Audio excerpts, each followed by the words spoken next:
Kung tubag yung ipangita, naa ka sa saktong lugar because today, I'll be answering the question, can addiction cause pulmonary tuberculosis? Magka-TB ba kahata kung magsige patag-adik-adik? What?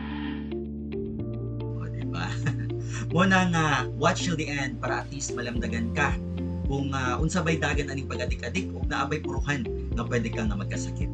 And by the way, my name is Dr. Junes. I'm a nurse by profession and a rehab practitioner by specialty. And today's topic is very intriguing still, no? Kay ginasugod na nato incorporate ang mga klase-klase nga sakit nga pwede nimo makuha if magpadayon kag adik-adik. But before that, again, tanan nato istoryahan diri is for information, awareness, and educational purposes only, and is not intended to replace any actual or complicated na mga scenarios. Alright?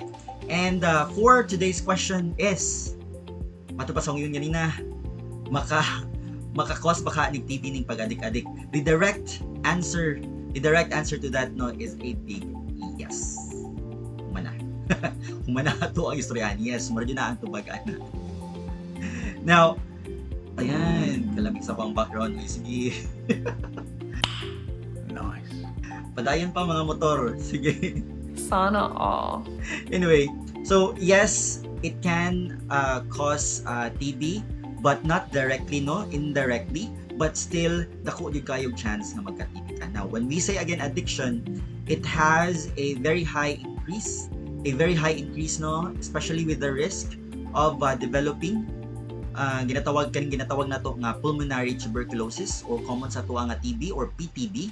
Because pag mingang ganitag tilaw-tilaw ta og kaning mga substance or mag-substance abuse ganita, especially if dili man drugs, no, especially if involved nato ang tobacco or kaning alcohol, especially jud if naay drugs, kani sila ang ilahang buhaton is ilahang ipababa ang atuang immune system, go down ang atuang immune system, which are in charge sa pag-defend, pagprotekta sa atuang lawas against foreign bodies and foreign invasions like mga bakterya, mga virus, mga fungal, kana sila gaprotektahan niya ang atuang lawas.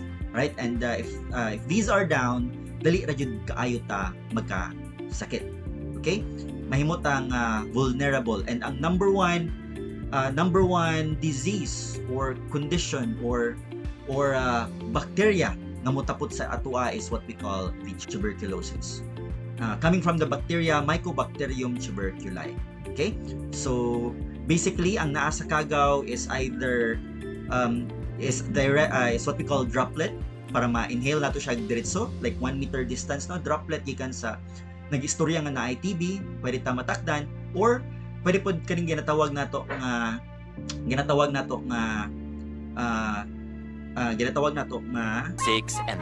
hours later.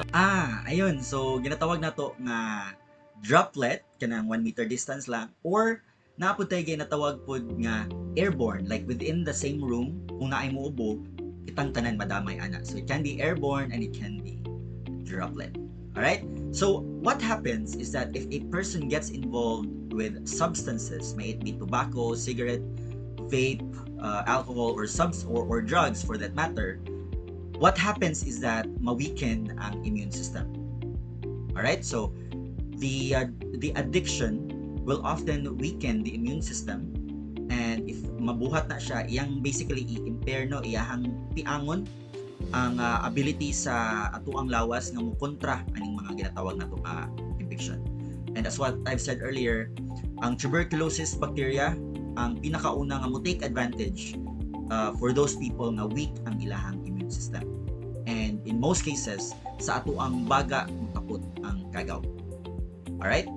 Number 2 is that if we continue with our addiction, there is what we call a direct damage sa atuang lung, or a direct lung damage. Ayan.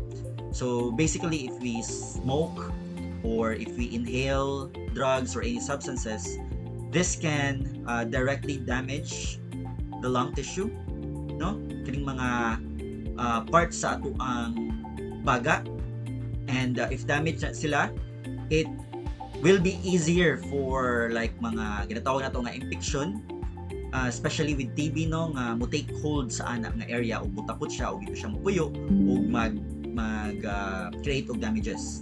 Okay? And take note nga, people who smoke tobacco or even cigarettes are more likely to develop like an active TB, no, if ma-expose sila sa bacteria. Now, the reason why they are exposed is again, weakened ang ilang immune system, as what I've said. And for those people nga dili weakened ang ilang immune system, it's still possible na ma-expose sila sa kagaw, but because they have a good immune system and because they take vitamin C or ascorbic acid, maprotektahan niya po ng ilahang lawas against tuberculosis. So it's possible na it's either matulod ra ang tuberculosis away from the body or natin ginatawag nga latent, no, TB, wherein natulog ra ang kagaw dira, dili siya active, dili siya makakause of problem sa atua. And we also have what we call like an increased risk of infection, no, para sa mga tao nga gasugod-sugod addict, because for exposed people, no, especially kung like gapuyo sila or ga-spend time sila sa mga areas nga ang environment is close kaayo, like sa jail or let's say sa market nga grabe ka dikit, no, kani sila nga mga area, especially if they are populated, ang sakit nga TB can somehow be common. Alright, makonsider na to nga usual ang TB anang area, and ako kayog chance nga magpasa-pasa lang na siya sa uban nga tao.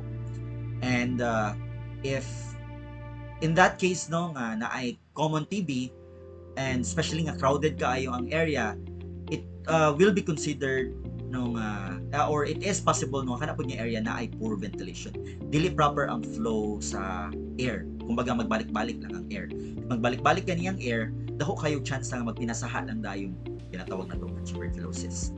Alright, and of course there is what we call a delayed diagnosis, like ulahi nahibaw-an nga naa day siya TB. And because of that, number one, when we are addicted to something, it's possible, you know, especially with drugs, it's possible that we are too focused on our cravings na gapangita ta og droga nga kumbaga dili na nato mahimo priority nga magpakonsulta sa doktor. We would rather prefer nga mag-take in na lang ta og drugs kaysa magpa-consult. Alright?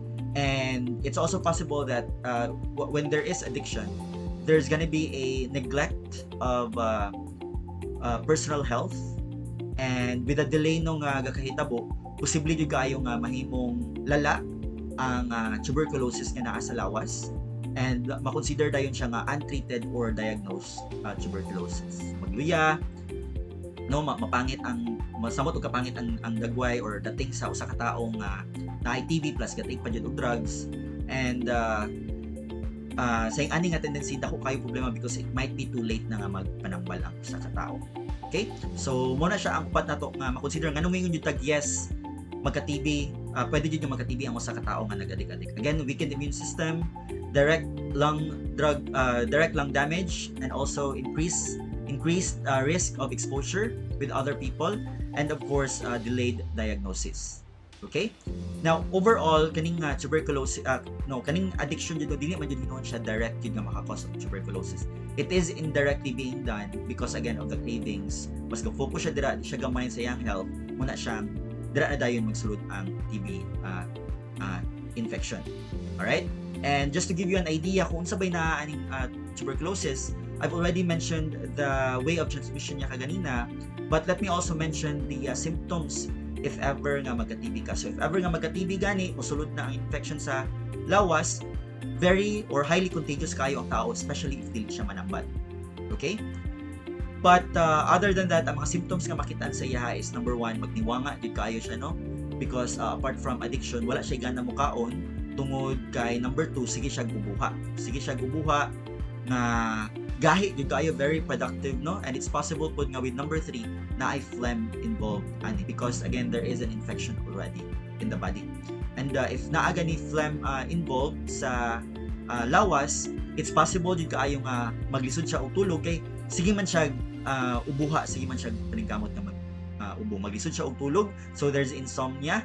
And number 5, definitely there is as what I mentioned, there is poor appetite. So kung poor kayong appetite, magniwanga jud ang usa ka tawo. And number 6 is naa jud ginatawag nato nga chest pain. So magsakit ang dugan permi in relation gyapon nga tungod productive kaayo ang iyahang cough. And number 7, worst comes to worst, if lala na gyud kayo ang case, nakutkot na jud sa kagaw ang baga, dira na dayon magdugo ay. So cough na dayon og blood ang sa katao. And if that so happens, again, very viscous makayo, lapot makayo ning dugo nato. So if magtipok na siya sa baga, maglisod og ginhawa na dayon, one day na siya nga ang ending na dayon is mamatay ang sa katao. Okay? And also take note nga kaning tuberculosis is not only in the lungs, it could also extend sa other parts sa ato ang lawas, no, like sa stomach, sa pancreas, sa bladder. Pwede kaayo na siya in rare cases. Okay?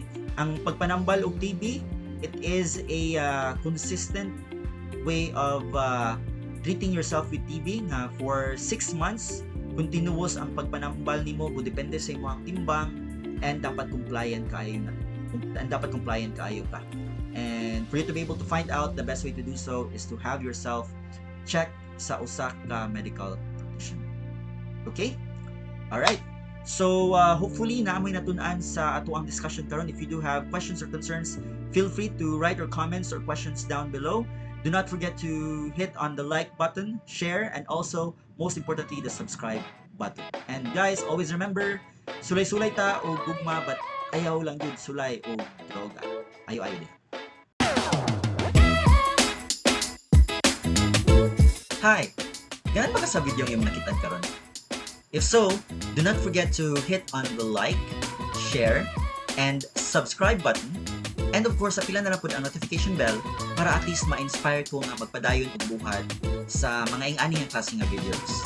And also, maka-reach out ta og more people na gusto ma-sober, gusto maka-prevent og relapse, also maka-control sa ilang addiction, and syempre, katong gusto og peace of mind. Alright? Again, hit the like, share, subscribe, and notification bell. Take care now.